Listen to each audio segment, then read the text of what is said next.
Hey everybody, this is Vril. Welcome back to Hearts of Iron 4. So in the last episode we were able to change our government ideology over to the communist ideology, so we changed our name to the French Commune. We have a new leader, his name is Maurice Thorez, who happened to be our communist revolutionary as well. So we also see the Spanish Civil War fire off and we're siding with the Republicans. We went ahead and sent a few divisions to them, my motorized infantry, and we are justifying a war against Iraq here because they have, if we look at it, 32 oil resources. We have 0, and we are importing them at the moment, so it'd be good if we produced some of our own. I guess we could with synthetic factories as well, so let's go ahead. Oh yes, we are going to start justifying a war against the Belgians and Luxembourg here. We need, let's look here, I think we need about 100 political power. I want to do them at the same time so they match up on the same day, that or about the same day. So 48, that would be 48 times 2 would be 96. So just a couple days and we can go ahead and do that. So let's get things going and watch what we're trying to kind of encircle, split up these nationalist forces between these two. And actually at one point in time, this area, this little pocket here was a little bit larger. It's gotten a little bit smaller now. And as we push through, we should be able to get our rear area reinforced by the Republican forces. So far so good. Yeah, we're trying to head towards that air base over there is kind of what I was thinking.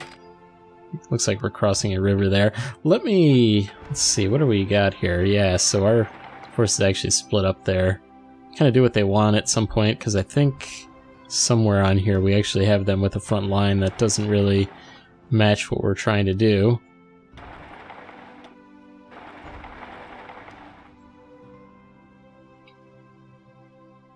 So getting on over here. So yeah, that war against Iraq will fire off on August 31st. Actually, let's go ahead and justify our war against Luxembourg and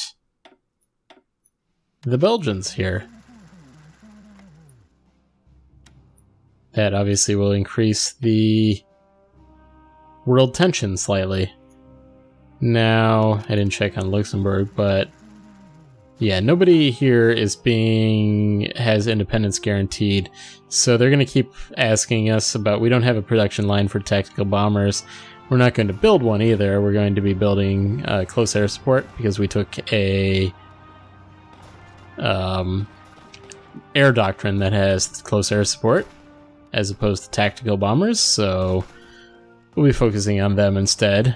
I'll probably build a production line for them soon enough. So actually, if we can get all the way to here, we'll, like, liberate these guys. There we go. Bring them back up so that they don't get killed. Get some supply going with them. So yeah, we've totally encircled this. The capital, actually, so the capital will move someplace else once we capture that. Let's actually just push right in, try to take it.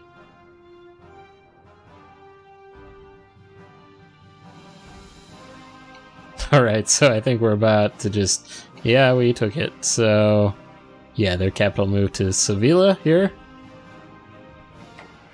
Good stuff. We'll actually just move these guys.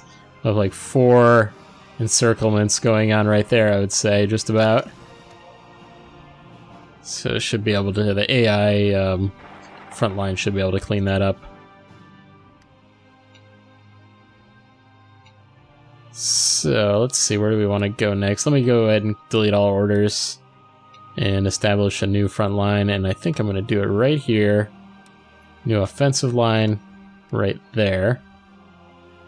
It'll obviously reset our organization.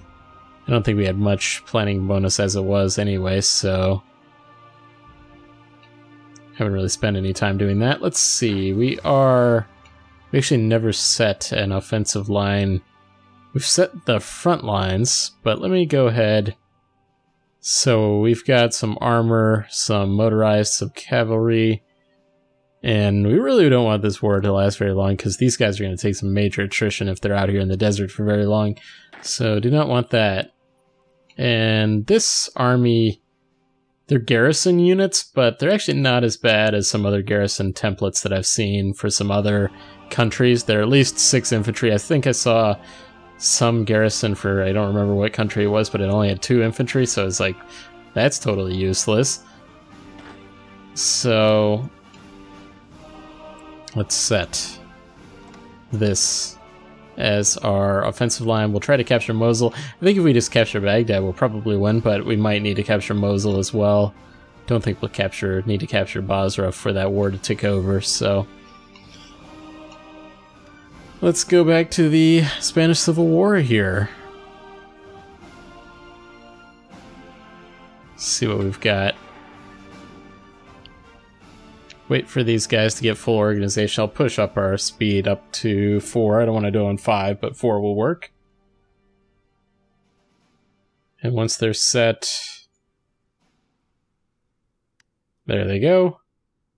We will unleash them.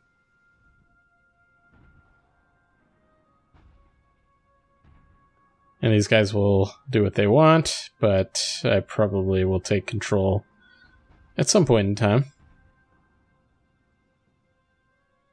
I mean, the whole AI front is incredibly useful, but I found I was trying to like use it quite a bit, like solely using it, but it's better to, or if you, yeah, I mean, you take control and that's a great thing. You want to get the planning bonuses, but if you create very small front lines and have like your armor units and very speedy units, take those.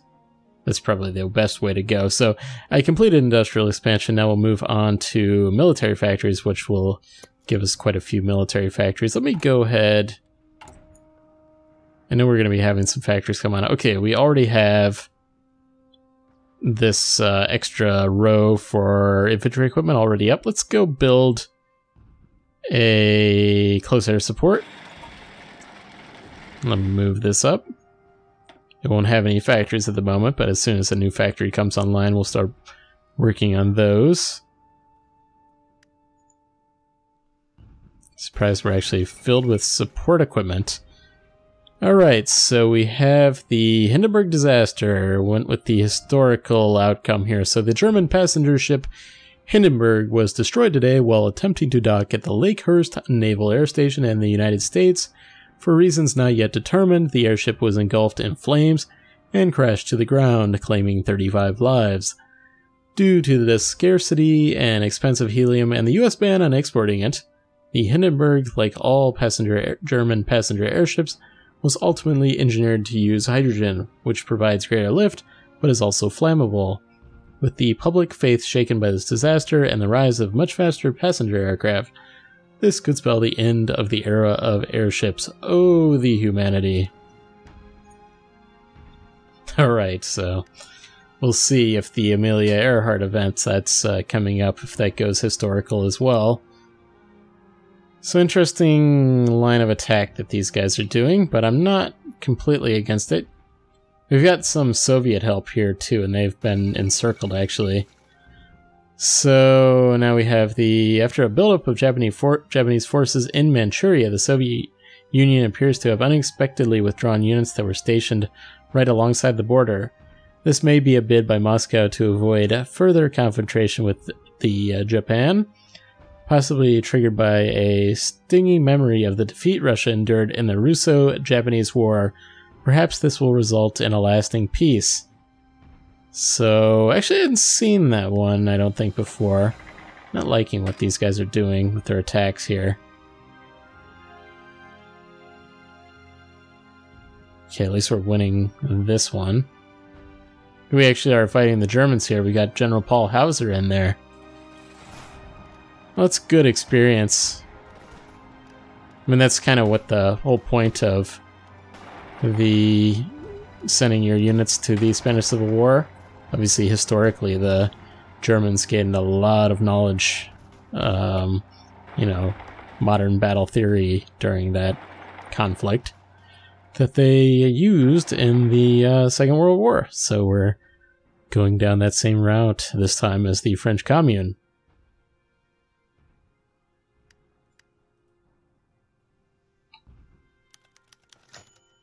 So Maurice Thorez, our great leader, has questions Belgian sovereignty. We must rally behind the cause. Look at this encirclements that are going on over there. And we are angered by Iraqi posturing. Regardless, we must be ready for war. That's coming up right around the corner, August 30th.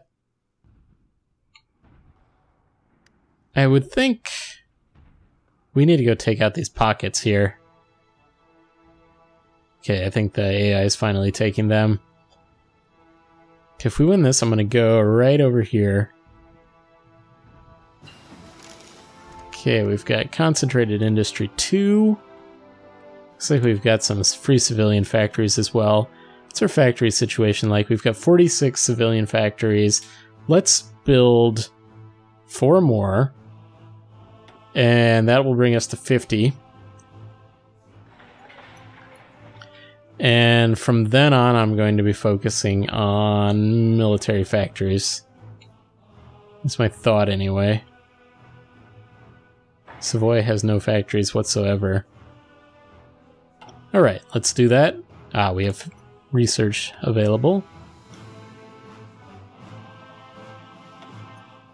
So we could use radio detection.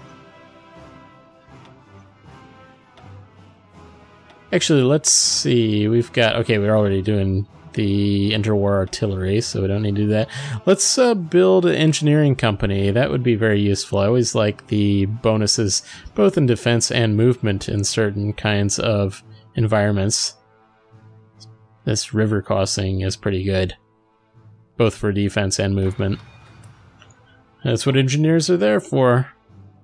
Crossing bridges. Or making their own bridges and crossing them. Army experience certainly working. Yeah, I would have thought that we'd probably be starting that Iraqi war at some point, but we're just like completely invested in time. I'm about to get encircled as well. Hopefully that doesn't happen, but it's completely investing a lot of time in this civil war here. We want the Republicans to win and win big, so try to not get encircled here, break out. We'll see if these guys can get to veteran status. I doubt it, but they're very close.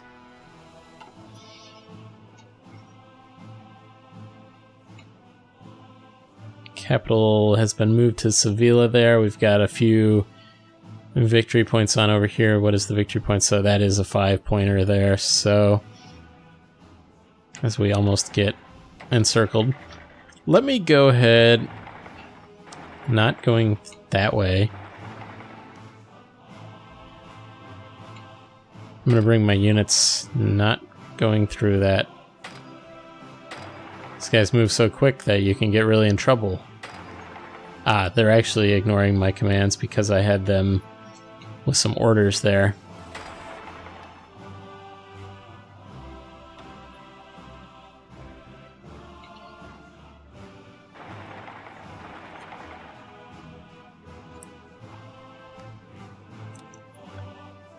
So I'll give them a front line and we're going to try to push towards Sevilla here.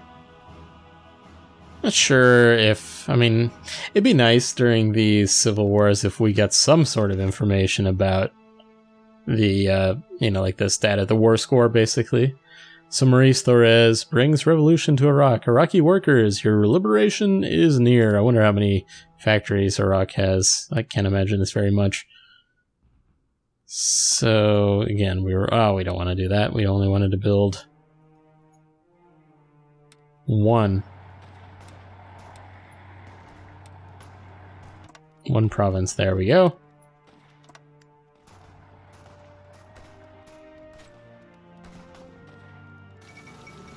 So Amelia Earhart circumnavigates the globe. Actually, so I think this is alternate history. Yeah, she didn't crash. So the famous aviator Amelia Earhart known to many as the Queen of the Air, has completed a flight around the world together with her navigator, Fred Noonan. After a brief scare when the pair temporarily got lost while approaching Howland Island in the Pacific, the flight proceeded without incident, and this morning, their Lockheed Electra touched down in Oakland, California. A ceremony will be held in the White House next week where Earhart is to be personally congratulated for her feat by the president. Quite the achievement. So now we have to worry about Amelia Earhart becoming an ace during World War II if we ever have to face the Americans, which actually I probably don't expect to, since we're not fascists joining the Axis in this particular playthrough. So we're splitting our attack here, taking out these guys. Is that a hill? Could not tell at the moment. Anyway, we're done with interwar artillery. So actually, might be a good idea to get anti-tank. Could be a good idea to start working on supported weapons as well. Or even a doctrine here. So we already have the free research on trench warfare from the Grand Battle Doctrine, but this max planning bonus we already have pretty high. I think we have 75% planning bonus, so 30% would be 105%. Don't know how that works past 100%, but superior firepower sounds good. I'm not going to do mobile warfare because I don't think we'll be producing quite the amount of tanks to prove useful on that, but we will have a lot of infantry, and soft attack plus 20% can be useful. This mass assault is more like a Soviet Union sort of throw your guys at the enemy sort of thing, but this one, Doctrine focuses on throwing shells not meant at our enemy. Our manpower is precious, bullets are cheap, so I think that's what I'm going to do rather than the trench warfare stuff.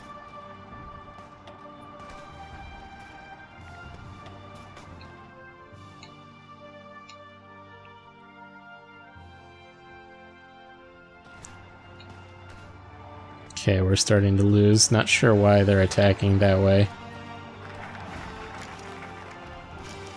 Alright, so we've got military factories online. I don't recall if I said, but my actual goal, I think at the beginning of 39, is to have 100 factories. We could get there, so we'll see. Now we're going to move into that extra research slot, all too important. And we've got these free military factories, so we've got one on the close air support now, so let's focus everything else that we build, which will be that one plus 4 more on military factories.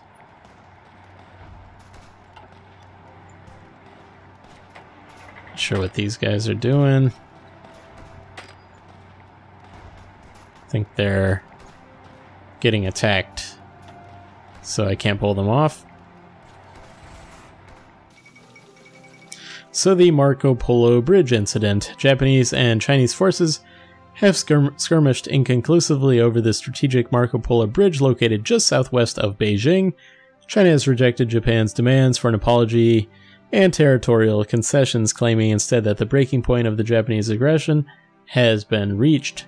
Diplomats fear the volatile situation could result in a war at any time. Interesting times indeed. So speaking of wars, we're about a month out on our Iraq war, so we have the Belgian posturing continues to go on. So I'm really hoping that this particular war will be a very quick one, because I'm got these guys driving through the desert here, so I would definitely hope so. They probably don't have very good. They've got infantry out here, but I can't imagine they're probably really bad, so we'll see. Okay, we're not capturing this apparently. Okay, we're supporting somebody else now. If I was able to bring this guy in here, it would have been a whole lot easier. At least we've split their forces. Here we go. Split their forces into 2 completely separated, actually 3 now. They've encircled these guys up against Portugal there. So we're questioning the Belgian sovereignty. We must rally behind the cause. How many days on this? We've got 10 days, 7 days, so it's coming up. We'll see. That is a... I don't know if it can tell us here, but that was a 5-point victory points, I think, so could be very valuable.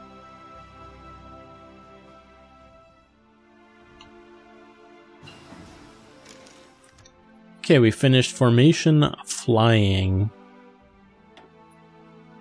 Let's move right on to the next. Get that ground support plus 20% at some point. That would be very useful. Let's actually get our aircraft. Let's see what our actual... Is this just the entire Middle East is its own theater here? Okay. So we were here and we're going to be setting close air support, air superiority. I can't imagine that the Iraqis have much of an air force at all. It's probably going to get blown out of the sky. So at least we'll get any bonuses associated with that, though. Okay, so more Iraqi posturing. So we captured the Sevilla. Did not push us over what we wanted, but that's okay.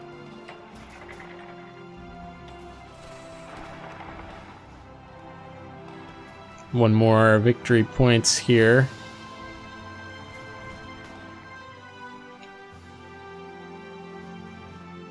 So we're basically cleaning up the south here. Guess we've got to focus on the north.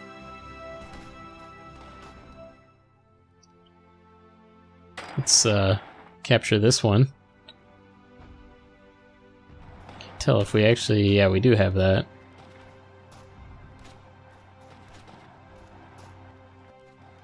Okay, well, it actually does look like we're out of time for this episode. Hope you guys enjoyed this one. We'll go ahead and declare war on Iraq near the beginning of the next. So make sure to hit the like button if you enjoyed the episode. Let me know what you think in the comments, and I will see you guys next time.